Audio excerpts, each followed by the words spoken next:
बिस्मिल्लाहिर्रहमानिर्रहीम। अस्सलाम वालेकुम। I am Saddiqur Rahman from billionaire investment group.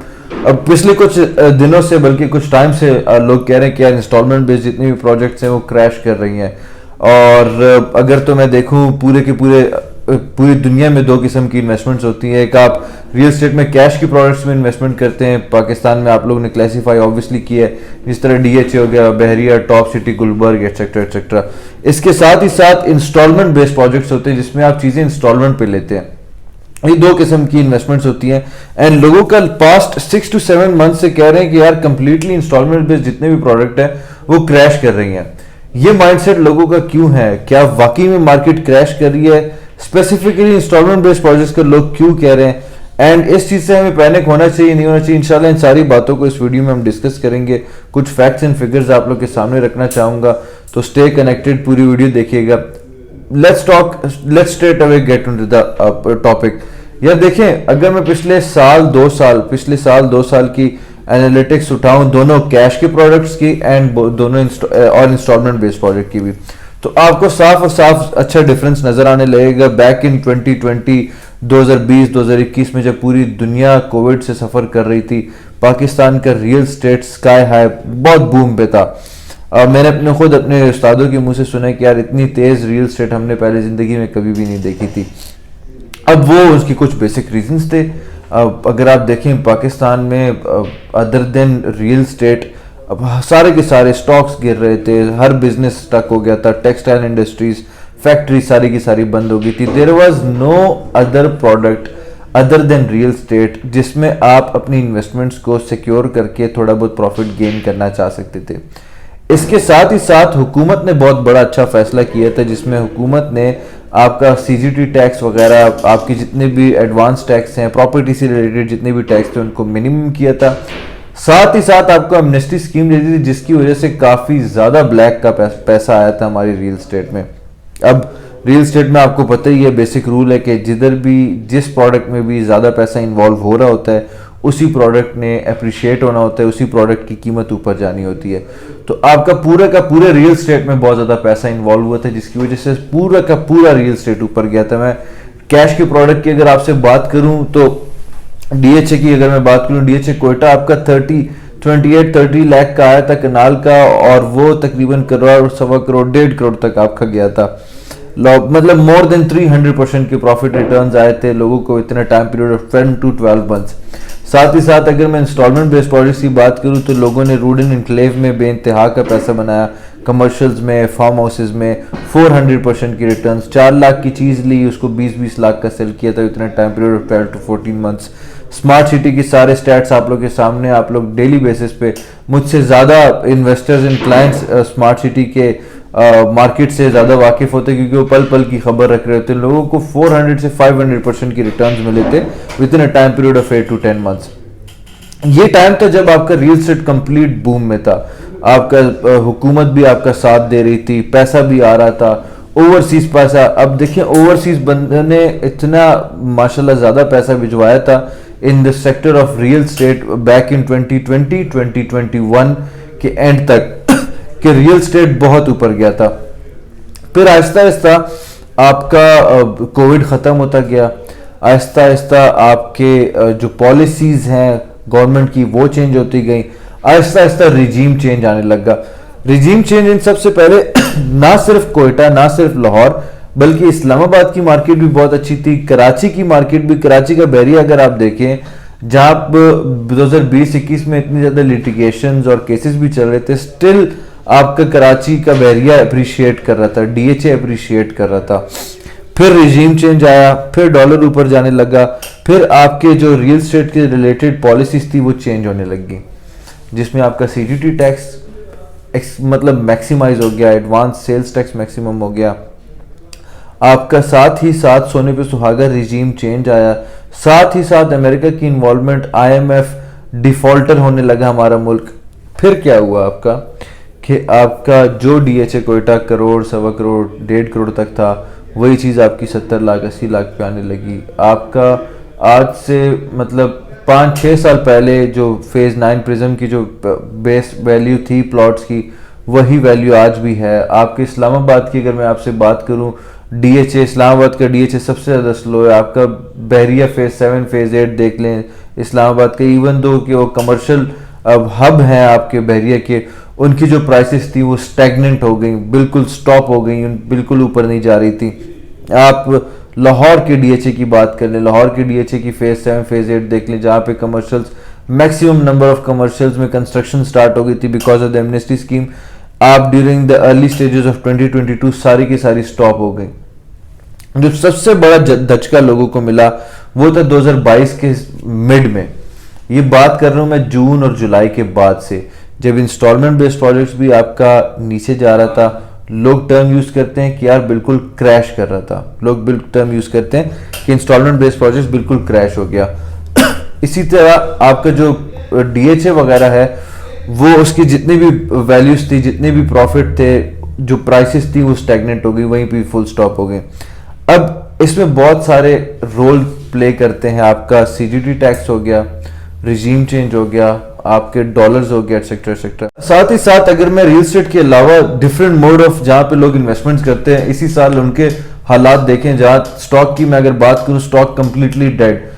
Stocks ने नोज डिप किया था बैक इन अप्रैल की अगर मैं बात करूँ 2022। रियल एस्टेट अभी तक डाउनफॉल की तरफ गया ही नहीं था कि स्टॉक ऑलरेडी डाउनफॉल पे था। आपका जब गाड़ियों के कारोबार को मैं चलो ले लेता हूँ, जो लोगों ने गाड़ियों का कारोबार किया, जब डॉलर ऊपर गया तो गाड़ियां महंगी हो गई, लोगों ने पैसा कमाया। अचानक जब डॉलर नीचे आया गाड़ियां सस्ती हुई, फिर से लोगों को लॉस हुआ। लेकिन मजे की बात यह है कि फिर at the same time dollar जब फिर से ऊपर गया, गाड़ियों की प्राइसेस ऊपर नहीं गई, तो लोगों ने करोड़ों रुपए गवाए थे in the field of this car business with in a time period of 1 to 2 months। ये इसी की बात करूं इन मिड ऑफ 2022 जब डॉलर बहुत ज्यादा फ्लक्चुएट कर रहा था। अब बात आ जाती है कि यार क्या वाकई में सारी की सारी चीजें जो हम इतना ज्यादा पैनिक हो रहे हैं, रियल एस्टेट के लिए हमें होना चाहिए नहीं होना चाहिए। मैंने एक और चीज देखी जिससे मैं बड़ा डिसहार्ट हुआ था कि यार काफी ज्यादा लोगों ने अपनी इन्वेस्टमेंट्स को ना दुबई शिफ्ट कर रहे थे, काफी ज्यादा लोग अपनी इन्वेस्टमेंट्स को यूरोप में शिफ्ट कर रहे थे। लोगों को मैंने खुद अपने कानों से भी सुनते हुए देखे कि यार there is nothing left in Pakistan right now, we should move, मतलब फ्रॉम हेयर। हमें अपने बच्चों के फ्यूचर को सोचना चाहिए, we should move from here. यार अब मैं इमोशनल हो जाऊंगा, चलिए छोड़े इन बातों को। सिर्फ और सिर्फ मैं ये कहने की कोशिश कर रहा हूँ आप लोग के साथ कि यार दिस वाज आल्सो रीजन जिसकी वजह से आपके पाकिस्तान के रियल एस्टेट को रिजीम चेंज ने भी धक्का दिया, डॉलर ने भी धक्का दिया, सीजीटी टैक्स ने भी, साथ ही साथ हम पाकिस्तानियों ने भी दिया, जिसकी वजह से रियल एस्टेट थोड़ा बहुत नीचे आ रहा था। अब इसका सोल्यूशन क्या है? देखिए, मेरे और आपके जैसा बंदा जो इस मुल्क को नहीं छोड़ सकता, जो इसी मुल्क के साथ रहेगा, उसने तो इन्वेस्टमेंट करनी है। वो एक बेसिक सैलरी, एक सिंगल जो सोर्स ऑफ इनकम होता है उसके साथ तो सस्टेन नहीं कर सकता। तो व्हाट शुड ही या what should we do right now? आपने ना हमेशा अपने रिस्क को कैलकुलेट करना होता है और मिनिमाइज करना होता है। पूरी दुनिया में कोई भी शख्स, even if it's millionaire, even if it's billionaire, cash का प्रोडक्ट नहीं लेता। पाकिस्तान में अगर 25 साल 30 साल पहले की मैं बात करूं तो सिर्फ और सिर्फ लोग कैश के प्रोडक्ट्स में इन्वेस्ट करते थे, जैसे मैंने आप लोग से पहले। लेकिन ट्रेंड शिफ्ट होता जा रहा है, ट्रेंड शिफ्ट होता जा रहा है। मेरी प्रेडिक्शन है कि आफ्टर 5 to 10 years हर शख्स इंस्टॉलमेंट बेस्ड प्रोजेक्ट्स पे जाएगा। प्राइवेट लैंड की कोई कीमत नहीं, प्राइवेट लैंड की कोई ट्रांजैक्शन नहीं होगी। जिनकी पास होगी वो प्राइवेट लैंड उसी के पास होगी। जो चीजें कैश की चीजों पे कन्वर्ट हो जाएंगी वो सिर्फ और सिर्फ उसकी रेजिडेंट पर्पस के लिए होंगी। और लोग अभी सोचेंगे कि यार जो जिनके पास 10 हैं 20 हैं कैश की प्रोडक्ट्स, वो क्या करेंगे? यार पाकिस्तान में एक और हमने अगर बिजनेस करना है तो हमने कल्चर को भी स्टडी करना होता है। पाकिस्तान में एक कल्चर शिफ्ट आ रहे, हमसे पहले के लोग थे, लेट्स सपोज 7 भाई हैं तो 7 के 7 भाई एक ही घर में रहते थे। 3 भाई हैं, 3 एक ही घर में रहते थे। अब हर भाई को अलग घर चाहिए। 7 भाई हैं तो 7 घर चाहिए, 3 भाई तो 3 घर चाहिए, उनके फिर अपने बच्चे हैं, फिर उनको घर चाहिए। तो पाकिस्तान में वो लोग मतलब शाखें फैल रही हैं, इंसानों की शाखें भी। तो there is a huge demand of houses in Pakistan, जिसकी वजह से आपकी जो कैश की चीजें वो सिर्फ इस तक महदूद रह जाएंगी। जब इन्वेस्टमेंट की बात होगी only and only installment based projects पे जाएंगे। एंड सेकंड ऑफ ऑल, मैं जो आपके साथ बात कर रहा था कि यार अपने रिस्क को कैलकुलेट करें, वो इस तरह कैलकुलेट करें कि सीजीटी टैक्स ने हर एक रियल एस्टेट को डाउनफॉल दिया है, तो वो तो आपका कैश पे भी लगता है। कैश पे जब मैक्सिमम लगता है जिसकी वजह से लोग कैश की तरफ नहीं जाना चाह रहे। Second of all, economic crisis की वजह से आपके कैश के जितने भी प्रोडक्ट्स हैं, लोग करोड़ों रुपए नहीं बाउंड करना चाह रहे। अभी इन्वेस्टमेंट तो करना चाह रहे हैं लेकिन करोड़ों नहीं करना चाह रहे। D12 में अगर आप देखें तो D12 में CDA का सेक्टर है इस्लामाबाद का, लोगों को करोड़ों रुपए का फ़ायदा हुआ, लेकिन राइट नाउ कोई भी इन्वेस्टमेंट नहीं करना चाह रहा उस पर, क्योंकि लोगों को ये डर है कि यार पूरा का पूरा पाकिस्तान दिवालिया ना हो जाए। लेकिन इन्वेस्टमेंट उन्होंने करनी है, तो उन्होंने किस में इन्वेस्टमेंट किया? इस्लामाबाद की अगर मैं बात करूँ कैपिटल स्मार्ट सिटी में, बिकॉज उनको आइडिया था एक जगह पे मैं 4 करोड़ 5 करोड़ बाउंड कर रहा हूँ, साथ ही साथ दूसरी जगह पे मैं 4 करोड़ ना बाउंड करूँ, इससे अच्छा है कि मैं 40 लाख बाउंड करूँ और अपने प्रॉफिट गेन ले लूँ 6 to 8 मंथ्स में, 12 मंथ्स में। लाहौर की अगर मैं बात करूँ, लाहौर के DHA से लोग पैसे निकाल रहे हैं, ठीक है। मैंने पहली दफ़ा देखा कि DHA से ज़्यादा इन्वेस्टमेंट लोगों ने Lahore smart city and liberty lands में किया था। DHA में जहाँ पे आपका 3 4 10 करोड़ की इन्वेस्टमेंट होती है, लाहौर स्मार्ट सिटी में लोग 1.5 करोड़ 2 करोड़ की इन्वेस्टमेंट कर रहे हैं और वहाँ से प्रॉफिट गेन करने की कोशिश कर रहे हैं। क्यों? अपने रिस्क को मिनिमाइज कर रहे हैं। देखिए, साथ ही साथ अगर आप मुझे ये कहते हैं कि यार नहीं, हमें पता है कि पाकिस्तान 75 सालों में पाकिस्तान कभी भी स्टेबल नहीं रहा, तो पाकिस्तान ने अभी भी स्टेबल नहीं है, तो नो वरीज, लोगों ने पहले भी पैसे बनाए, अभी भी पैसे बना रहे हैं।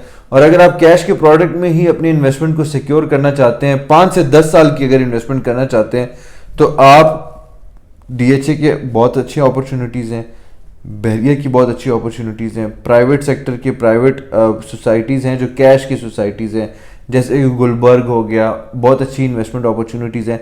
तो आप अपनी इन्वेस्टमेंट को वहाँ पार्क करें 5 to 10 ईयर्स के लिए, बिकॉज अभी जो पॉलिसीज़ हैं टैक्स से रिलेटेड, उन्होंने डिक्रीज होना ही होना है नेक्स्ट इलेक्शन में, नेक्स्ट जो भी पॉलिसीज आएंगी, क्योंकि सस्टेन नहीं कर सकती, कोई भी कंट्री सस्टेन नहीं कर सकती। तो आप साथ ही साथ कैश के प्रोडक्ट को भी लेके चल सकते हैं, लेकिन उसमें आपने अपना माइंडसेट 5 to 10 ईयर्स का रखना होगा, बिकॉज नेक्स्ट 2 ईयर्स में मैं कैश के प्रोडक्ट्स को नहीं देखता, नहीं नजर आ रहा कि वो ऊपर जाएगा। अगर आप 2 ईयर्स से मिनिमम इन्वेस्टमेंट देखना चाह रहे हैं और अपने रिस्क को कम करना चाह रहे हैं, तो you should definitely go for installment based projects. अब सवाल ये भी उठता है कि यार जिन लोगों के पास इंस्टॉलमेंट बेस्ड प्रोजेक्ट के प्रोडक्ट्स हैं, कैश के प्रोडक्ट्स हैं, वो अभी क्या किए? देखिए, जिन लोगों के पास इंस्टॉलमेंट बेस है, तो मैं अगले 3-4 महीने बाद एक ट्रेंड शिफ्ट नज़र आता है, फिर से नज़र आ रहा है कि इंशाल्लाह ग्राफ ऊपर जाएगा इंस्टॉलमेंट बेस्ड प्रोजेक्ट्स का। Huge amount of money is involve in installment based projects, बहुत ज़्यादा पैसा इन्वॉल्व हो रहा है आहिस्ता आहिस्ता। तो अगले 4 से 12 महीने इंस्टॉलमेंट बेस्ड प्रोजेक्ट्स के लिए बहुत क्रूशल है, तो वो आप सब्र करें इंशाल्लाह। जिन्होंने एग्जिट होना होगा उनको एग्जिट टाइम भी मिल जाएगा, जिन्होंने प्रॉफिट कमाना होगा उनको भी मिल जाएगा। जहाँ तक कैश के प्रोडक्ट की बात है, देखिए कैश का प्रोडक्ट अगले 1.5-2 सालों में मुझे कहीं पे भी नहीं नज़र आ रहा कि वो एक बहुत एक्सट्रीम किस्म के, जिन लोगों ने प्रॉफिट देखे हैं पिछले 2-3 सालों में, वो उनको अभी में नज़र आएंगे, बिल्कुल भी नहीं नज़र आ सकते 1.5-2 सालों में, अनलेस एंड अनटिल अगर कोई जो इनकी टैक्स की पॉलिसीज़ हैं उसमें ट्रेंड शिफ्ट होता हुआ नज़र आए। अब सवाल एक और ये खड़ा होता है कि काफ़ी ज़्यादा लोगों ने बहुत एक्सपेंसिव सी बाइंग की हुई, जैसे कि मैं कुछ लोगों को जानता हूँ जिन लोगों ने DHA कोयटा खरीदे हुए 1.5 करोड़ का, 1.25 करोड़ का, अब जाके वो 7 मिलियन का भी नहीं सेल होता, कोई ख़रीदने के लिए तैयार नहीं है। तो उनको मैं यही मशवरा दूंगा कि आप लोग फ़िलहाल होल्ड करें इसको, you guys don't have to panic. DHA का नाम है, टैग लगा हुआ है, 2 साल बाद जैसी CGT टैक्स एंड पॉलिसीज़ का ट्रेंड शिफ्ट आएगा तो आपकी यही चीज़ इंशाल्लाह 2-2 करोड़ 2.5 करोड़ का आप लोग ये खुद सेल कर रहे होंगे। तो मैं आप लोग को यही मशवरा दूंगा, जो कि आप लोग ऑब्वियसली हमें जो ट्रेंड नज़र आ रहा है, शिफ्ट होता है जो नज़र आ रहा है, वो भी यही साफ जाहिर करता है कि people are moving towards installment based projects, क्योंकि उसका रिस्क भी कम है, CGT टैक्स भी बड़े देर बाद लगता है, आपका एडवांस सेल्स टैक्स भी बड़े मुश्किलों से लगता है, शॉर्ट टर्म इन्वेस्टमेंट भी आप कर सकते हैं विथ मिनिमम अमाउंट। तो आप लोग को मैं यही मशवरा दूंगा कि आप लोग भी कोशिश कीजिएगा। अब हाँ, एक बहुत इंपॉर्टेंट बात, हर इंस्टॉलमेंट बेस्ड प्रोजेक्ट आपका इन्वेस्टमेंट के लिए नहीं होता। इंशाल्लाह मैं अपकमिंग वीडियो में कोशिश करूंगा कि आप लोग के साथ मैं पहले तो ये डिफ्रेंशिएट करूँ कि किस में करनी चाहिए और किन से दूर भागना चाहिए इंशाल्लाह। तो इंशाल्लाह नेक्स्ट होपफुली थोड़े टाइम में आप लोग को ये वीडियो भी सामने मिलेगी। इसके अलावा आपका कोई भी क्वेश्चन हो, do let me know. I am Musaddiqur Rahman, जज़ाकल्लाह।